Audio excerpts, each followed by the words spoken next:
নমস্কার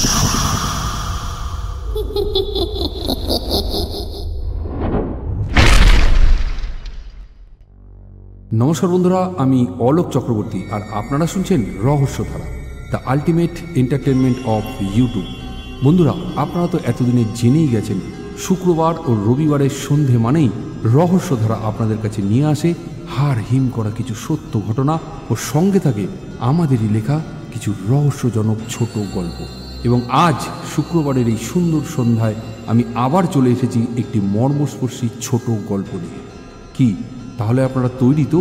তবে হ্যাঁ, একটা ছোট রিকোয়েস্ট করব, আর সেটা হলো, আমি জানি আপনারা সকলেই আমাদের প্রত্যেকটা এপিসোড খুব মন দিয়ে শোনেন ও এন্টারটেন হন, কিন্তু আপনারা একটা জিনিস ভুলে যান, আর সেটা হলো যে লাইক ও কমেন্ট। বন্ধুরা, আপনাদের একটা লাইক আমাদের কাজ করতে অনেকটা ইন্সপিরেশন দেয়, আর কমেন্ট আমাদের ভুলগুলোকে শুধরে দিতে সাহায্য করে।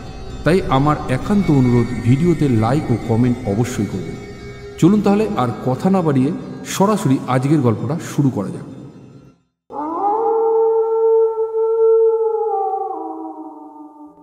গল্পের সময়কাল 2002 সাল। গল্পের পটভূমি দার্জিলিং। মৌমিতা, সুরঞ্জন ও কুন্তল তিনজনেই মৃণালিনী কলেজের বিএ ফার্স্ট ইয়ারের স্টুডেন্ট। মৌমিতা ও কুন্তল এক পাড়ায় থাকে, মধ্যমগ্রাম বাদানতলা এলাকায়, আর সুরঞ্জন থাকে হৃদয়পুরে। আসুন এবার আমরা একটু জেনে নিই এদের তিনজনের সম্পর্কটা। অ্যাকচুয়ালি কুন্তল ও সুরঞ্জন দুজনেই মৌমিতাকে ভীষণ ভালোবাসে, কিন্তু এখানে সমস্যা হলো মৌমিতা মনে প্রাণে শুধু সুরঞ্জনকেই ভালোবাসে, আর কুন্তল যতবারই তার ভালোবাসা মৌমিতাকে অনুভব করানোর চেষ্টা করেছে ততবারই সে প্রতীক্ষিত হয়েছে। আর তাছাড়াও কুন্তল ছিল শারীরিকভাবে হ্যান্ডিক্যাপ, অর্থাৎ জন্ম থেকেই কুন্তলের একটা পা ছিল অন্যটির থেকে অনেকটাই ছোট ও দুর্বল। তাই সে একটা লাঠির সাহায্যে হাঁটাচলা করত এবং বেশ খানিকটা হীনমন্যতায় ভুগত। ও জানতো যে মৌমিতাকে সে যতবারই বলুক না কেন মৌমিতা কখনোই হয়তো তাকে অ্যাকসেপ্ট করবে না, তাও বারবার করে ওকে বলার চেষ্টা করত। তবে হ্যাঁ, একটা ব্যাপারে কিন্তু কুন্তল বেশ খানিকটা এগিয়ে ছিল, আর সেটা হলো কুন্তলের ইকোনমিক কন্ডিশন। অর্থাৎ কুন্তলের বাবার তিনটে ব্যবসা এবং সেগুলো সবকটি রানিং ছিল, এবং বাবা মায়ের একটিমাত্র সন্তান হওয়ার সুবাদে পরবর্তীকালে কুন্তল ছিল সমস্ত ব্যবসা, জমি, বাড়ি, সম্পত্তির হবু মালিক। আর অপরদিকে মৌমিতা ও সুরঞ্জনের দুজনেরই বাড়ির আর্থিক অবস্থা মোটেও ভালো ছিল না। সুরঞ্জনের বাবা ছিলেন প্রাইভেট কার ড্রাইভার, মাত্র 200 টাকা রোজে কাজ করতেন। আর মৌমিতার বাবা মধ্যমগ্রাম বাজারে সবজি নিয়ে ফুটপাতে বসতেন, আর তাকে শাসক দলের দয়া দাক্ষিণ্যে দিন যাপন করতে হতো। হঠাৎ কোনো মিটিংয়ে আলোচনা হলো ফুটপাতে ব্যবসা চলবে না, তো ব্যবসা বন্ধ। তারপর আবার একে চিঠি, ওকে অ্যাপ্লিকেশন, এনার অফিস, তেনার চেম্বার করে আবার ফুটপাতে বসার সুযোগ পাওয়া। আবার কখনো প্রখর রোদে বড় সাইজের ছাতা, জলের বোতল, লস্যি দিয়ে সহানুভূতি দেখানো। এইভাবেই দিনগুলো কাটতে থাকে ফুটপাত ব্যবসায়ীদের। যাই হোক, মৌমিতা ও সুরঞ্জন দুজনেই মধ্যমগ্রামের নাম করা একটি কোচিং সেন্টারে প্রাইভেট টিউটরের চাকরি পায়। তো মোটামুটি এভাবেই কলেজ ও প্রাইভেট টিউটরের কাজ নিয়ে ওদের দিন কাটছিল।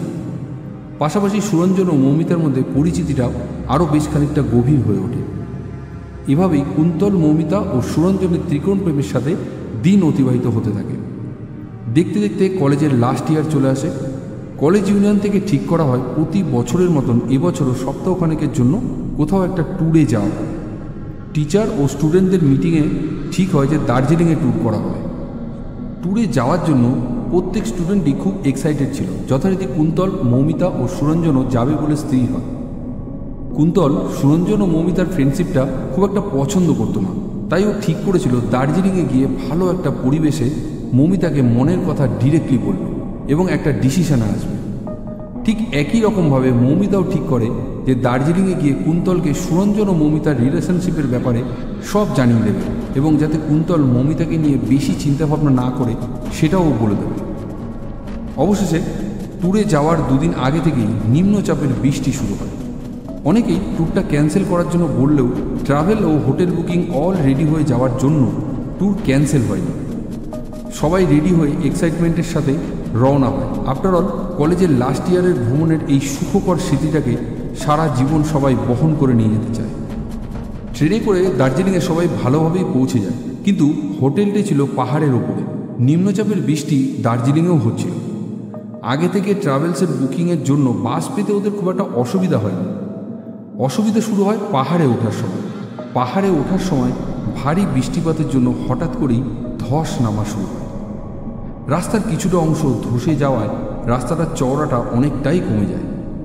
ড্রাইভার ও খালাসি বাসের ভেতরে সব যাত্রীকে বাস থেকে নেমে খানিকটা হেঁটে যেতে বলেন, কারণ যাত্রী ভর্তি গাড়ি নিয়ে ড্রাইভার একটুও রিস্ক নিতে চান না। ড্রাইভার ভাই তাই বলে ওঠেন, आप लोग थोड़ा आगे जाइए, हम लोग सामने में मिलते हैं। पैसेंजर लेके रोड क्रॉस करने में थोड़ा दिक्कत होगा। अगर किसी को फिर भी पैदल जाने में दिक्कत है तो 3-4 बंदा बस में रुक सकता है। এই দুর্গম পরিস্থিতিতে সবাই ঠিক করেন যে ড্রাইভার ভাইয়ের কথা শুনবে। যথারীতি সবাই নেমে যায়, কুন্তলকে বাদ দিয়ে। কুন্তলের পায়ে অসুবিধার জন্য সে নামেনি। বাসে শুধু ড্রাইভার ভাই ও কুন্তল, বাকি সব যাত্রীদের নিয়ে খালাসি সামনের দিকে এগিয়ে যায়। বাসটি ঠিকঠাকই এগোচ্ছিল, কিন্তু হায় ভগবান, কেউ আজও করতে পারেনি যে কি ভয়ানক বিপদ সামনে অপেক্ষা করছে। ড্রাইভার গাড়িটি নিয়ে ঠিকঠাকই এগোচ্ছিল, কিন্তু হঠাৎ করেই ধসে যাওয়া রাস্তাটির সামনে আসতেই গাড়িটির নিচ থেকে আবার ধস নামতে শুরু করে। শেষ পর্যন্ত বাসটি কাত হয়ে পড়ে যায় গভীর খাদে। সাথে কুন্তল ও ড্রাইভার বাসের সাথে পড়ে যায়। বাসটি যে শেষমেশ কোথায় গিয়ে পড়ে তা কেউ দেখতে পায় না। সবার চোখের নিমেষেই বাসটি গভীর খাদে একেবারে অদৃশ্য হয়ে যায়। এই দুর্ঘটনায় সবাই স্তম্ভিত হয়ে যায়। কুন্তল এবং ড্রাইভারের ব্যাপারে সকলেই চিন্তা করতে থাকে, এবং মৌমিতা কুন্তলকে পছন্দ না করলেও সম্পূর্ণভাবে মানসিকভাবে বিধ্বস্ত হয়ে পড়ে, কারণ সে ভাবতেই পারেনি যে এত বড় একটা বিপদ হতে পারে। এরপর ধীরে ধীরে ওরা হোটেলের দিকে এগিয়ে যায়। হোটেলে পৌঁছে সবার আগে মৌমিতা ওয়াশরুমে যায় একটু ফ্রেশ হওয়ার জন্য, কিন্তু ওয়াশরুমে গিয়ে শাওয়ার নেওয়ার সময় হঠাৎই লাইট অফ হয়ে যায়। ওয়াশরুম থেকে বেরিয়ে দুপা এগোতেই মৌমিতা কিছু একটা জিনিসে হোঁচট খায়। অন্ধকার থাকায় স্বাভাবিকভাবেই ও দেখতে পায় না। মৌমিতা একটু পেছনে গিয়ে কিসে হোঁচট খেল সেটা দেখতে যায়। মৌমিতা ফিল করতে পারে যে একটা মানুষ বসে আছে।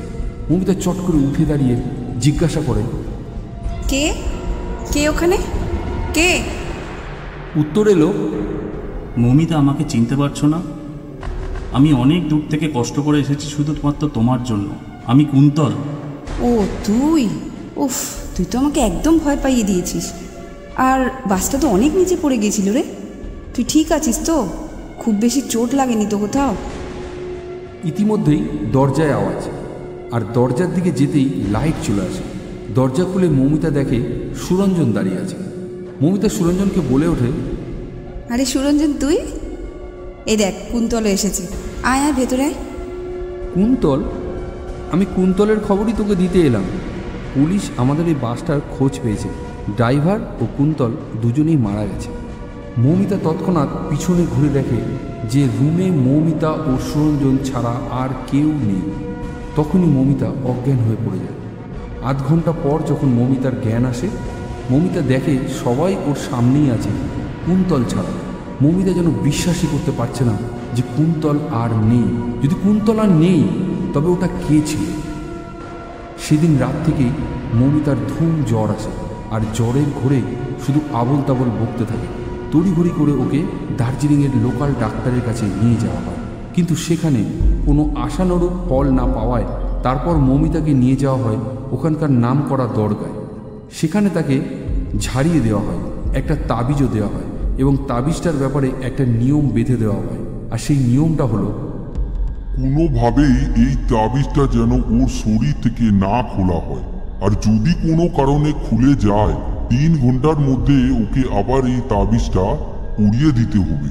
না হলে মৌমিতার মৃত্যু অনিবার্য আছে।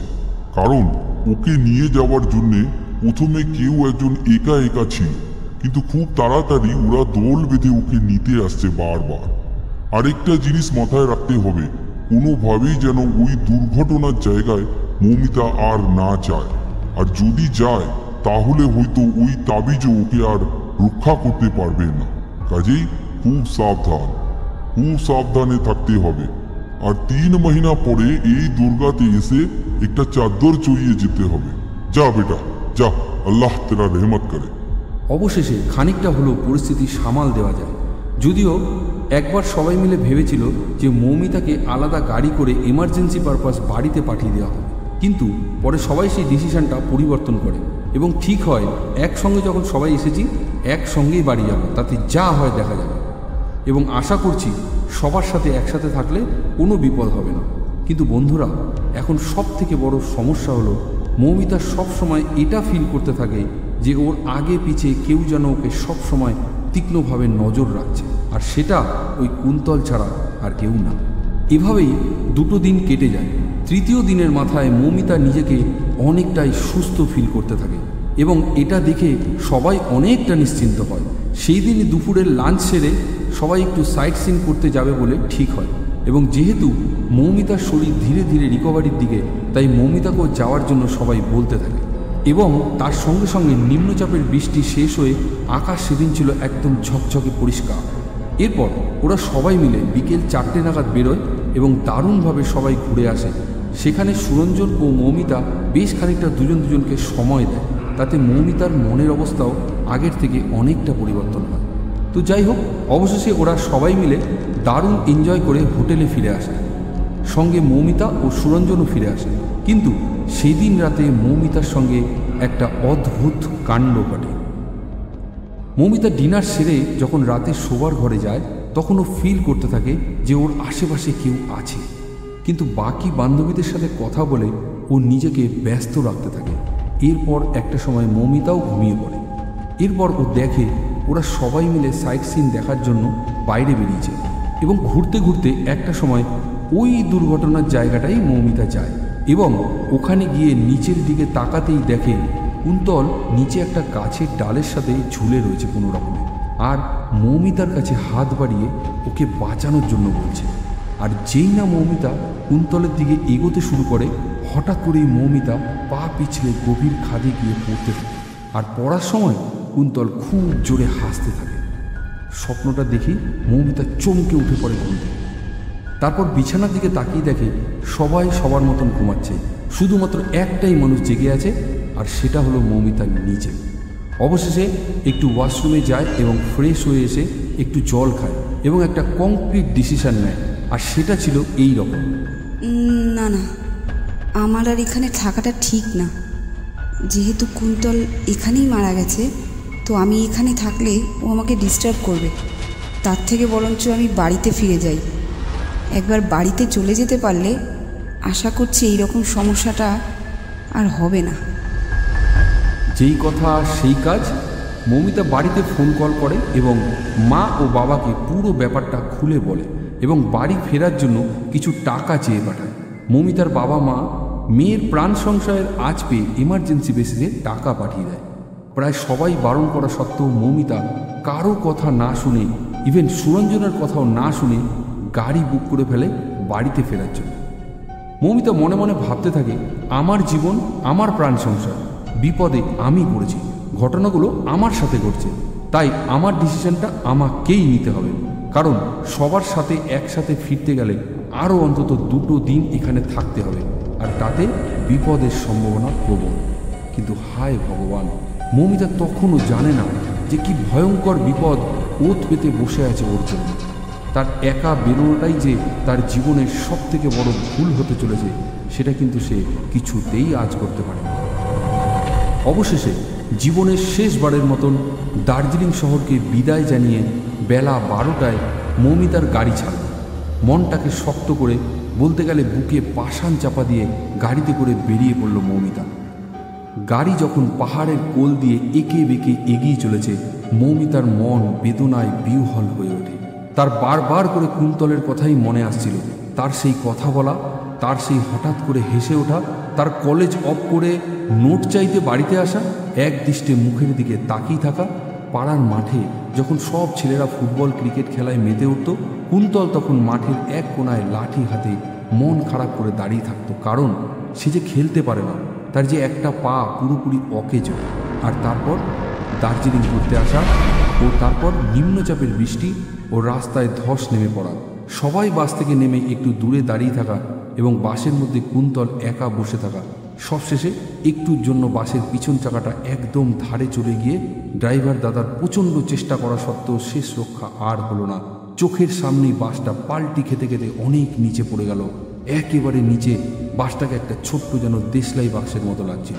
আসলে এই সুন্দর পৃথিবী ছেড়ে কেই বা যেতে চায়, কিন্তু কুন্তলকে অকালেই চলে যেতে হলো এই সব ভাবতে ভাবতে মৌমিতা অঝরে কাঁদতে থাকে।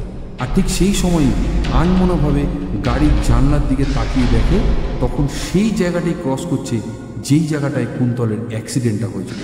তখন মৌমিতা ড্রাইভারকে গাড়িটা একটু সাইড করার জন্য বলে এবং মনে মনে ভাবতে থাকে আর তো কোনোদিন আসবো না, তাই শেষবারের মতন কুন্তল ও ড্রাইভারটাকে একটু বিদায় জানিয়ে আসি ও তাদের আত্মার শান্তি কামনা করি।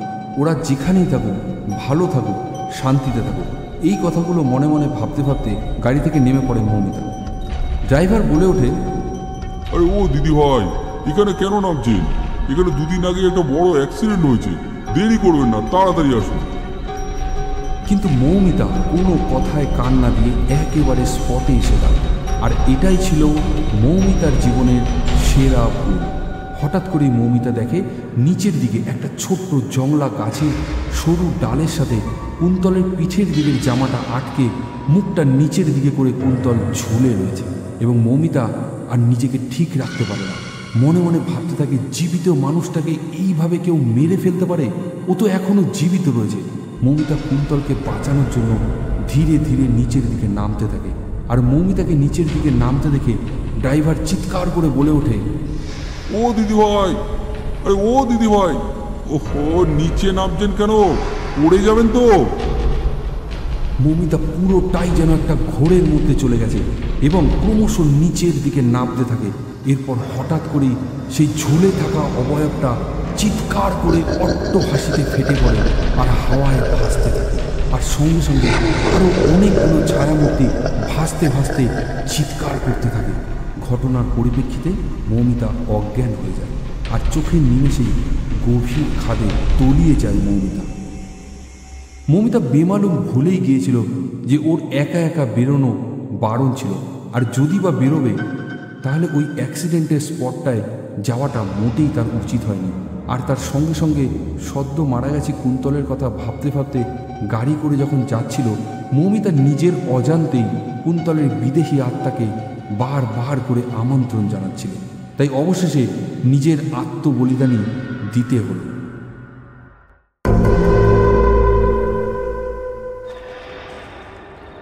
তো বন্ধুরা, আজকের গল্পটা তাহলে এখানেই শেষ করলাম। আশা করছি এই গল্পটা আপনাদের ভীষণ ভালো লাগবে। যদি ভালো লাগে তাহলে গল্পে একটা লাইক ও কমেন্ট করতে ভুলবেন না যেন। আর চ্যানেলে নতুন এসে থাকলে অবশ্যই আমাদের রহস্যধারা চ্যানেলটিকে সাবস্ক্রাইব করে আমাদের সঙ্গে সহযোগিতার হাত বাড়িয়ে দেবেন। আজকের মতো তাহলে এখানেই বিদায় নিচ্ছি। ধন্যবাদ। শুভরাত্রি।